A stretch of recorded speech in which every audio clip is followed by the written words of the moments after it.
Welcome to White People, Black Music, and Liberation. I'm Eric, and I'm here on the journey with you. This is a transmission at the intersection of race, music, and spirituality. It's about moving past the programming and into liberation.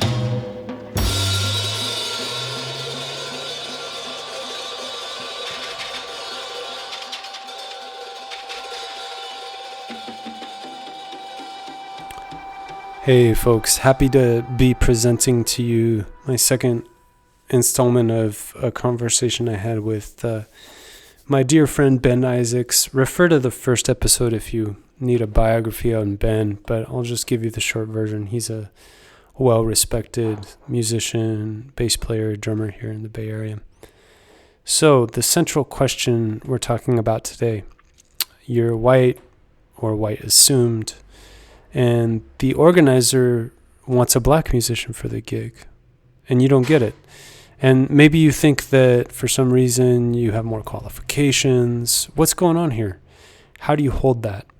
And why does this need a frame of liberation rather than one of just butthurt? So we're going to kind of talk a little bit about that. I'm going to do a little bit of role playing with him as the butthurt musician.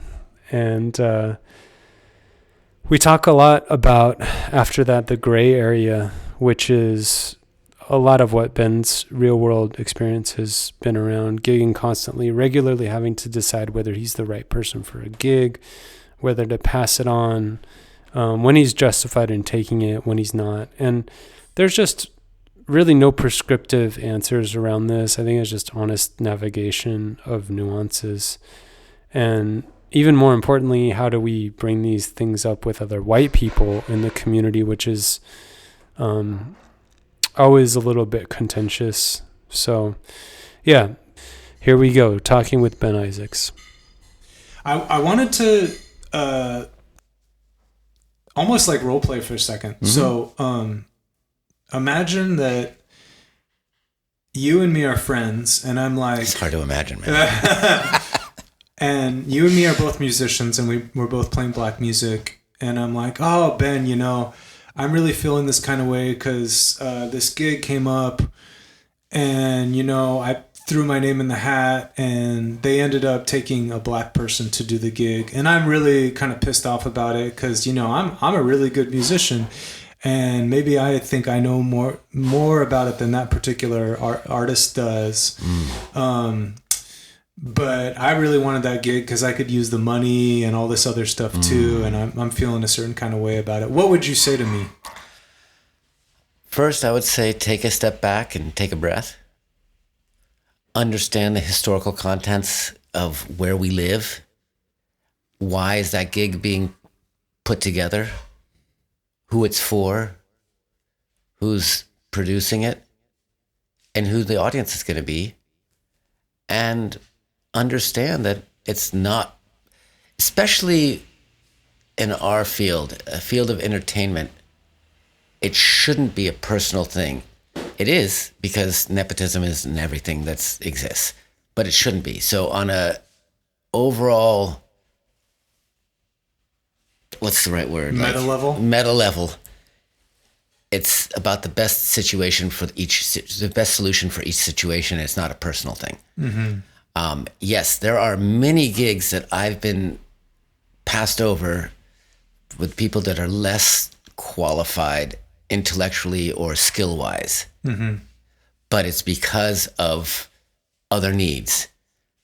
An aspect of many, like, Black History Month events is to promote Black history truth.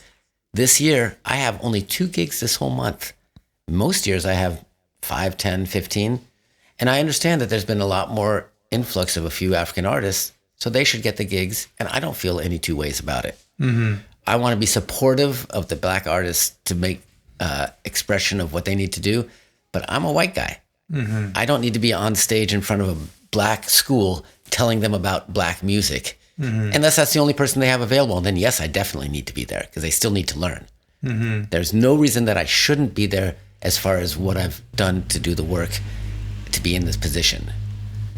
But absolutely, it's better to come from an African or black person if you're teaching young people about that.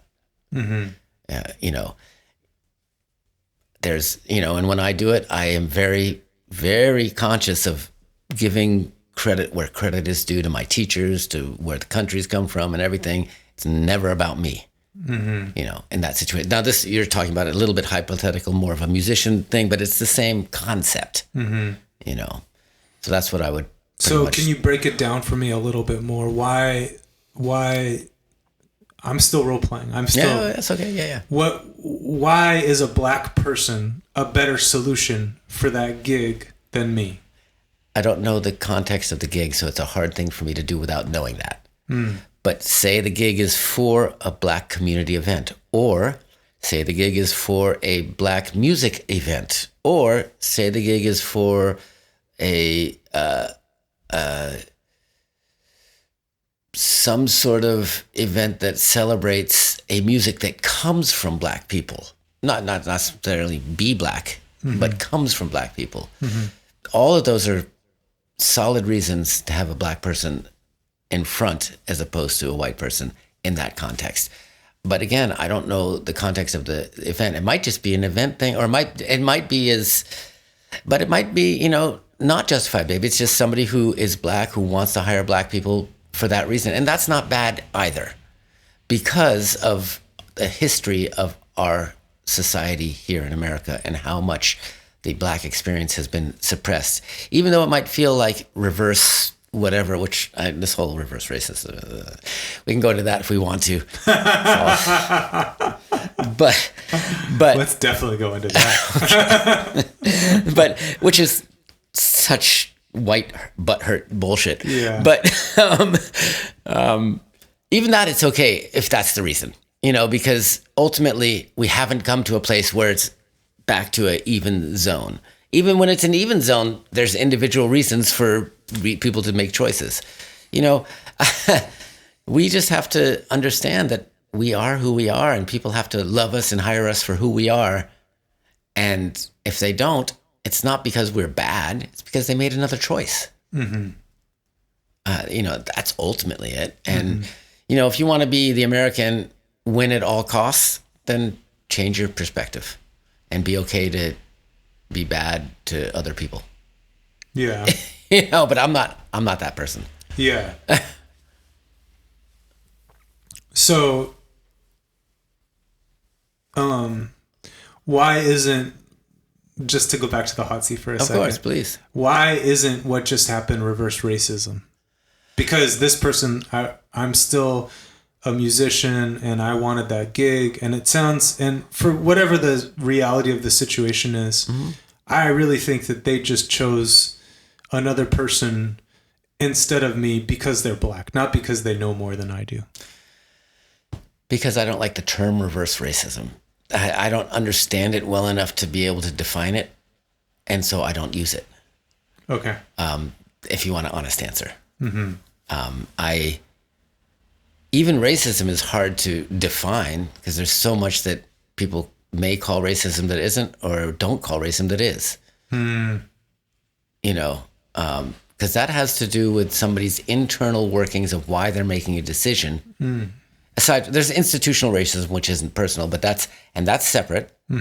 And the whole crazy idea that you know, taking a certain number of people of color into a school as a reason to get into the school, is that reverse racism, or is that ameliorating the institutionalized racism? It's a valid question. I'm not the one to answer it. It just might not be the best way to deal with that problem because it creates a sense of reverse racism. Whether or not it is, you know what I mean? I don't have the answer for that because that's not my focus in my life. But I understand a little bit of why people would have that concept. You know, there's more poor white people than black people because there's more white people. Doesn't mean that they're reverse racism against them. It just means that there's classism of money situations that the people in power are pushing the idea of racism as the excuse to maintain their power. Yeah.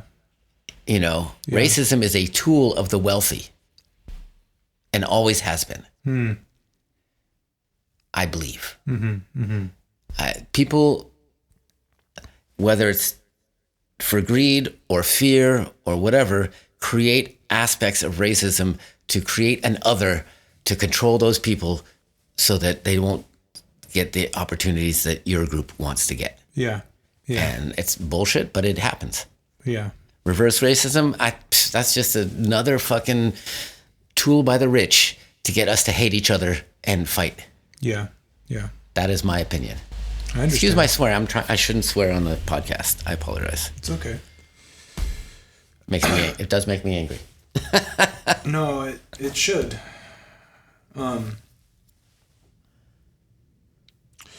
So I'm kind of unsure how to tee up this question, but we talked a little bit on the phone when we were prepping for this about what does it mean if I'm more successful than some of my African colleagues who do the same work as I do. You know what? Yeah, let's just talk about that for a little bit. Like, Absolutely. what is that? How does that come up for you? And what are some ways that you have of kind of like you were talking about now, about whether this is a gig that I should pass off to someone else or not? Yep. Like, you asked some really interesting questions about context. So what context would you need to answer this question? Often when I think about that topic, I come back to my growing up in our society and understanding what it takes to have the right follow through and presentation to be successful in getting a gig that the people from Africa don't have. So a lot of times I feel they don't understand how to present themselves. They don't understand how to follow up, and they don't understand the necessary prerequisites to be able to get a gig to be as successful as I could be. Mm-hmm. So there's like an access. There's an access differential right there. based on your past and history. Mm-hmm. Not about your skills, not about your presentation, but about your past and history, you know. And often that's not something that I can really help with. Mm-hmm. I'm like, you know, that's up to you to answer promptly. It's up to you to have your materials lined up ready. Somebody asks you for a gig. Oh yeah, here's my CV, here's my picture, here's my phone number, here's my email, whatever it is that you need to have available to be successful to get that show. Mm-hmm. I can't help somebody else get that. I mean, I could if I wanted to make that my job, but I don't currently do that, right? And more often than not, I feel that that's the reasoning that I get some opportunities that other people don't. It's because I'm accessible. Mm-hmm. You know, if you come to me, I'm going to respond. I'm going to show up. I'm going to be on time. I'm not going to be drunk. I'm not going to be messed up on drugs, you know, whatever. Not that I'm saying they are or not, but I mean, just like these are all parts of my understanding of what you need to do to be successful. It's not about me. It's about the gig, and it's about having your stuff ready for it. And I've talked to plenty of African artists and other people about that to try to help them understand that they need to. And some get it, some don't, right? You know, and those that do get it get a lot more work than I do because of that, you know? So that's really what it is to me. I don't see that in the film of racism or you know, white black stuff. I see that much more in the film of being prepared and understanding what it takes to be successful. Sure, but couldn't the lens of what success is in this particular times and place be pretty shaped by whiteness and white values that you would not necessarily have a leg up in understanding if you came from a place where, for example, time is experienced really differently and deadlines and stuff like that? Absolutely. Although you've been to Africa, I've been to Africa. Those people that understand time in Africa more closely to how Western people do, you see that they are a lot more successful business-wise. I see that. I don't know if you do. Not necessarily in the music world, because creative peoples all over the world, here and everywhere, have issues with a lot of those concepts for whatever reason. But for everything else, business-wise, I definitely can see those that are getting up and going and doing it and having schedules in their self to do it, they're successful. I mean, that's understanding. Now, whether that's good or bad, that's another issue. Whether that's a better society or worse society is another issue. But if we're just talking about monetary and business growth success, there's nothing to contradict that being timely and follow through and understanding that is a negative. That's always going to be a net positive, whatever, in my opinion, endeavor is being created. Now, it doesn't mean it's the best option. It doesn't mean it's a better solution creatively and artistically. And I am as bad as everybody about being on time. I'm an artist. I get lost in my head. I think we just do that, and are less sometimes focused on gotta go. It's like just whatever. That's just the creative mindset. Maybe it's something else, but ADHD or whatever. Yeah. And to the extent that our society is the dominant society, that's where I'll say yes, it's a white-black thing. But I'm not even sure I'd go white-black. I think it's just more of, I think people that take it seriously and do what needs to be done to be successful in that are always going to be more successful, whatever color they are. Yeah. Now, the bigger problem here is that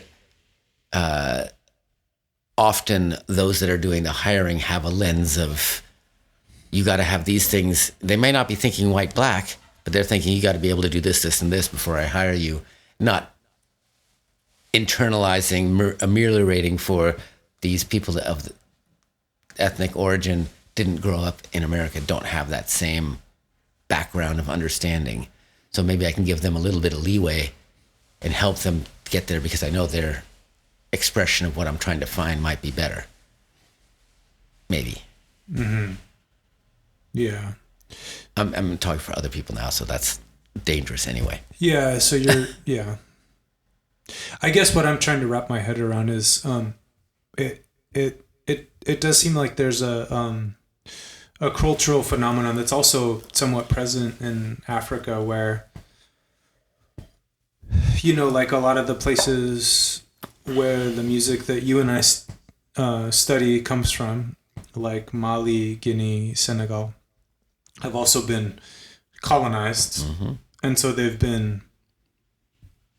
there's also a whole kind of journey with colonization and how it can be a complicated relationship between, if you're someone who lives there, and the ways that you're indoctrinated to have certain values that in some ways align with the folks that have oppressed you. Absolutely. And in other ways they may not.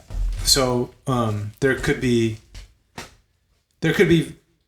values pushed that may not necessarily be like indigenous values that are indigenous to that culture. Absolutely. But they could still exist. Absolutely.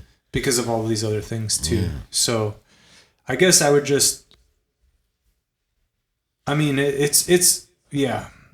I'm also not sure what the fix for it is, but if we had solutions, we'd be doing good. Yeah.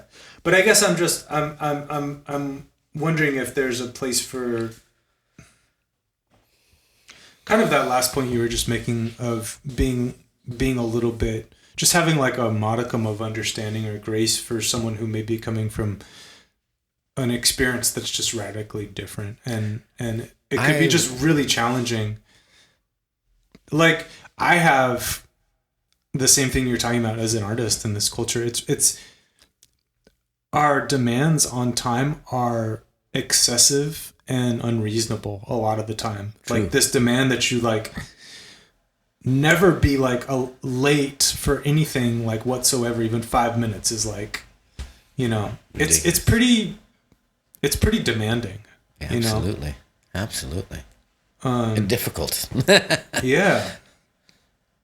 But no, it's that I mean, I don't know what societies were like hundreds of years ago when they were not based in the European, and maybe they were just as time demanding. I have no idea, but that currently is because of the dominant culture. I mean, I imagine in Asia and China, it's the same thing. You know, Japan, you know, they got to be there on time or else they're fired or whatever, you know. And I don't know if that came from the white people or if that came from their own backgrounds. Who knows? I don't know enough about it. But that's a different, I don't know if that's necessarily a white-black thing. I know people like to make the statement of black time or African American time, but I think black people and African Americans are just as able to be uptight about time as anybody else. You know, I think that's, I mean, they may or may not choose to within where they come from and how it's going on. I don't think that's a white-black thing, you know, artist time, whatever time you want to call it. But I could be wrong. I've been wrong about many things, but things like that don't stand out to me as that concept. Yeah, I understand. I mean, more to the point, I think it's just, you know, access and finding people. I think a lot of white artists know how to get their stuff out there to be able to be seen better, you know, or maybe not, but, you know, it's like just in general, you know, people who understand the system are better able to succeed in the system, whatever that system is. And so, and add that to the institutionalized leg up for, you know, people that have the name John and Fred and Joe as opposed to, you know, Muhammad and you know, Musa and all the, you know, whatever. I mean, it's just like, it's just ridiculous as that is. It is a thing in this country. If somebody pulls up a flyer, I want to hire somebody, you know, they see those names, they just like, it's so fucking stupid, but it happens, you know, and that's a problem, you know? Yeah. And those are, you know, how many people of ethnic origin do you know that have taken on a plain name so that they can be seen? You know what I mean? Yeah. I shouldn't call it a plain name. It's just a white ethnic name. Yeah. A generic. Generic. I like that. That's a good word. You know, I also don't want to be like minimizing anybody's history. So I don't want to minimize white history. You know, that's whatever. Fair. You know, it's like, I do. I don't want to. Yeah. That's important too.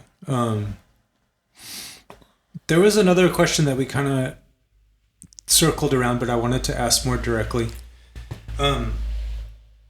As someone who's benefited a lot from Black culture and knowledge and experience and proximity and stuff, what do you think there is a responsibility when you go into all white spaces? And if so, what should that be? Yes and no.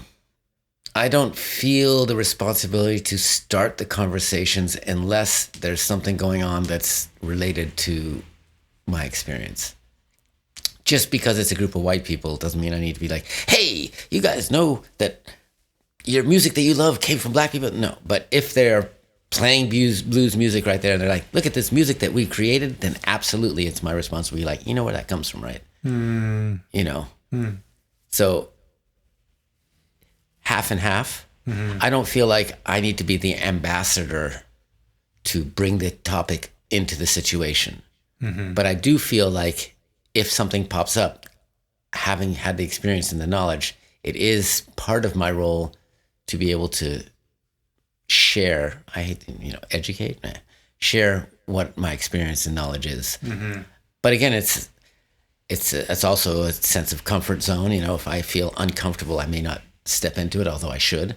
So I always working through my own discomfort around that. But I do feel it's, you know, having, you know, especially with drumming, you know, it's not often that this happens. It's very rare that I go to a place there's a bunch of white drummers that think it's all about them. I can't think of one time, except maybe when I was living in Florida, that might have happened, you know. Not trying to disparage Florida or anything. Sorry, Florida. We love you, Florida.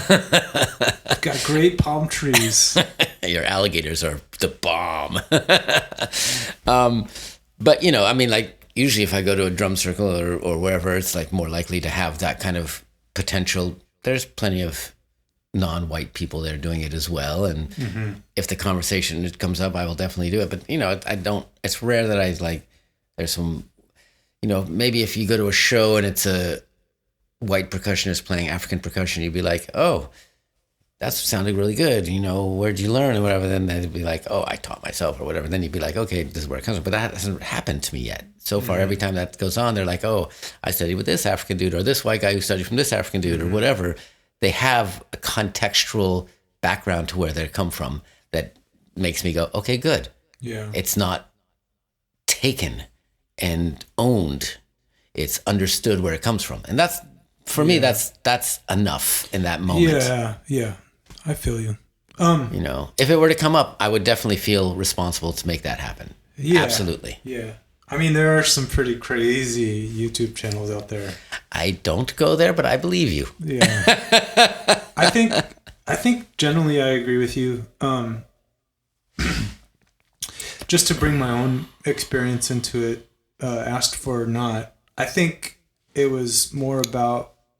my journey was more around seeing like this African musical tract in my life as separate from being a person who actively cares about a world where liberation is actually for everyone. And I had music often this silo.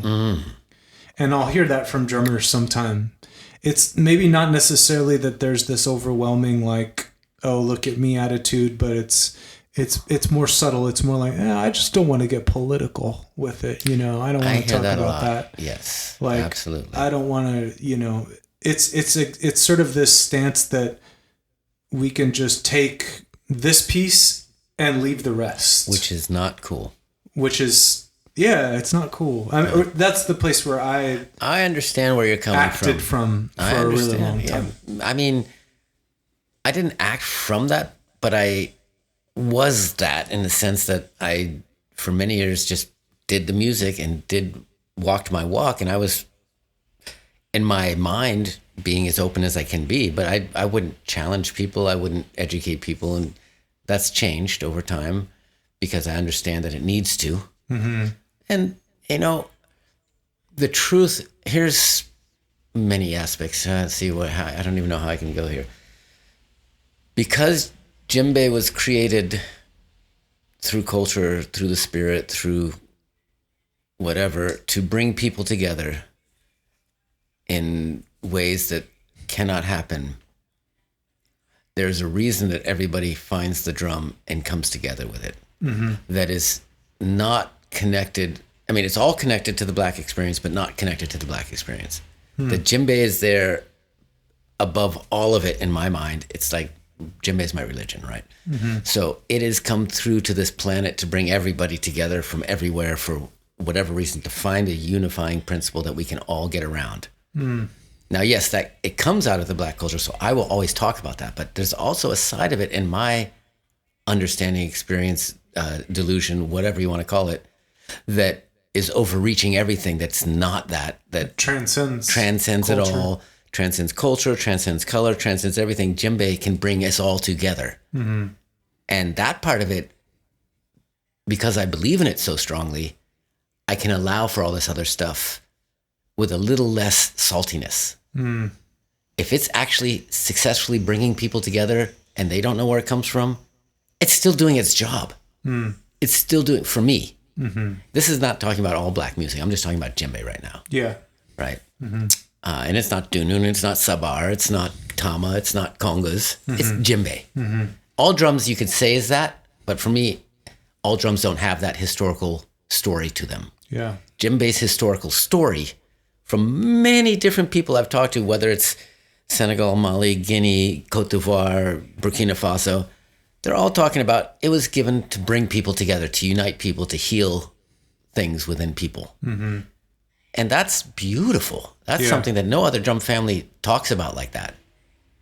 this is djembe specific. Yeah. So the fact that djembe is in all these places that don't understand where it comes from, man, a friend of mine went to Bali, and there's a Bali traditional troupe playing djembe, saying, this is our Bali traditional music. Yeah. But it was djembe. And she's like, well, yeah. that's Guinea music. She educated them. And that was good. Mm-hmm. But nonetheless, it was djembe going somewhere and unifying people. Yeah. Completely without that cultural context. And I was like, djembe is doing its job. Yeah. It's bringing people together. Yeah. So for me, yes, but not 100%. Part of my understanding and journey through this drum's existence is that it doesn't need that to do its to be successful. You know what I mean? No.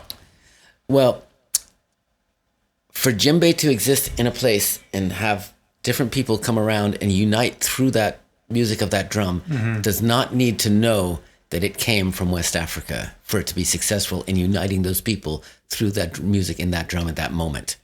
Now, ideally, if they really love it and they start doing it more, they say, oh, where did this come from? Oh, that's where it came. Why was it made? Oh, that was. Oh, what? Who else does it? Oh, those. And it connects in a broader spectrum. But initially, this drum is there to bring anybody in. The beautiful thing about the djembe is it's not a jelly instrument. So it wasn't made just for one group of people to play. Yeah. It was created for any spirit who felt the connection to be allowed to play it. Yeah. And so to me, that's beautiful. Yeah. Again, these are all like it's like a multiplicity of things. And when you were speaking about that, it brings to my mind that a lot of the djembe music, this was my own learning journey, but a lot of the djembe music that I studied in Mali, over time, I've come to better understand that those things that are played on djembe are actually more often than not rhythms of different ethnic groups inside of Mali playing completely different instruments that have been adapted onto the djembe. So even inside of Mali, it has that unifying force that you're talking about. I guess the piece where I would say yes and is this, my friend. Like, we have a very specific context in the United States. And here in the Bay Area, there is this ability of this drum to bring people together. Yet, look at our scene here in the Bay Area. More often than not, classes are still very segregated. Sadly. According to race. Sadly. So, and as I've come to understand it, that is, I think this is another subject we could probably spend a few hours talking about, but the most relevant piece of that is really that a lot of white passing folks like myself have actively done things inside of dance classes to make people who are not white feel unsafe. And that there's a really, I don't know if you saw, there was a really great discussion around this that started during the pandemic. And it was like a YouTube video that a couple of African American women got together and started talking about this. So I didn't see it. I need to look it up now. Yeah, it's like I guess I'm seeing the same thing as sort of like a missed opportunity, because we do in this country need a really specific type of healing to come to a vision for actual unity and what that means. And the main thing that's relevant, there's all kinds of healing that needs to take place, and I'm not saying that Black folks don't have their own unique healing journey that's needed. Like, that's obviously true, but the more relevant question for me is, what is the healing look like for white and white passing people? Because that's closer to my experience. Of course. So what does that look like? And how can the drum contribute to that? And I think what I'm coming around to is that I feel like even if I get on people's nerves sometimes by bringing up the question or bringing up these issues around them, and I'm not saying that I do it all the time. Like all the stuff that you mentioned about feeling uncomfortable around it and knowing when the right time to bring it up is all very much alive in me, you know? Oh, yeah, of course. But not bringing it up seems like doing a disservice to that vision. Absolutely. You know? Yeah, you're right. I agree. And I struggle with that as well, you know, and figuring out how to bring it up without causing division. Yeah. You know, I mean, as you said, a lot of people just like, I don't want to have that conversation. This is my safe space. This is my creative place. I have people that I worked with for years that had a really hard time having that conversation, that didn't understand how much they were appropriating culture to be successful at what they were doing, even though they were giving opportunity to many people from other cultures. They were doing lots of, you know, work to Africans and non-African, you know, Black people or Latin people, but they still express things the way they express things, and we're not willing to have that conversation, you know. And it's, you just try and try, or you stop trying once you doesn't succeed, but then you got to feel, how can I try again? You know, it's hard not to give up when there's so much against success.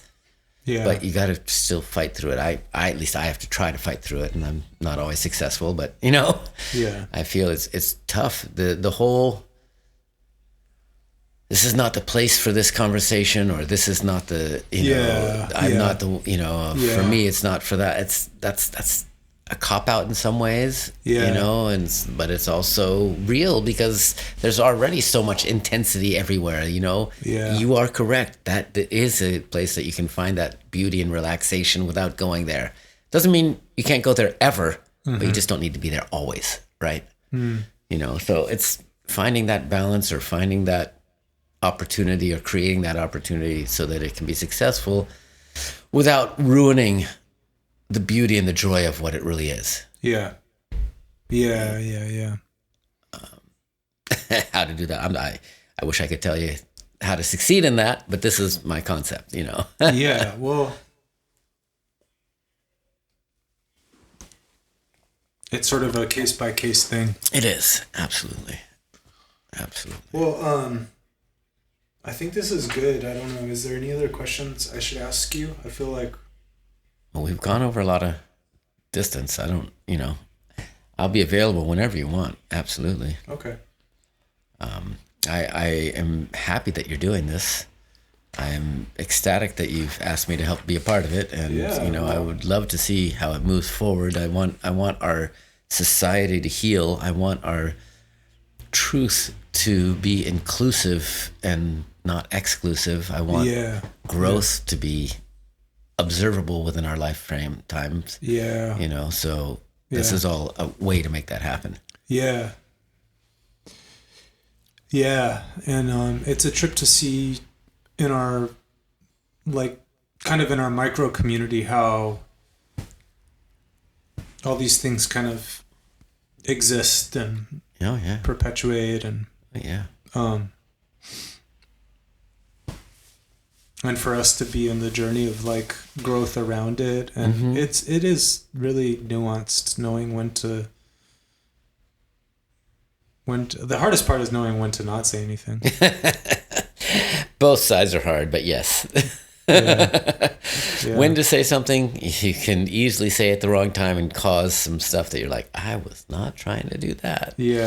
But when not to saying something, it's also really, you know, you don't want to let something slide that should not slide. You know, if I witnessed something happening, I need to be brave enough to stand up for, you know, the shit that's going down, even though it might get me a pop in the face. You know, even, you know, whatever that, you know, it's like, you got to figure out how to do it in positive and real ways. But it is, you know, for better for worse, you and I have really taken on this truth of this art form beyond just fun. So it is part of our responsibility to step up. You know, I feel that if you want to reap the benefits, then you got to take the challenges. You know? Being able to pick and choose what parts of the experience you want to have and which ones you don't is really like the definition of unconscious privilege. Yeah, right. Exactly. You're not wrong there. Yeah. You're not wrong there. That's true. I can't get rid of my privilege, so it might as well be conscious. And actually, we can use our privilege to help to help ameliorate, to help move this truth forward in a better way. That's the benefit of privilege. Yeah. You know? Yeah. I firmly believe that. Yeah. Yeah, absolutely.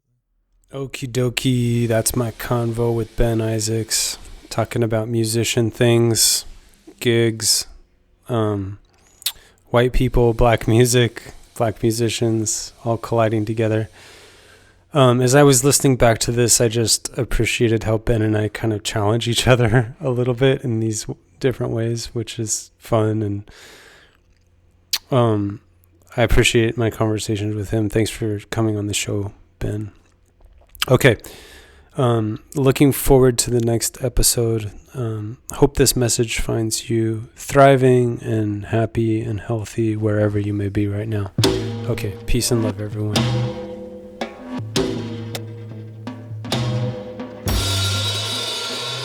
I'm Eric, and this has been White People, Black Music, and Liberation.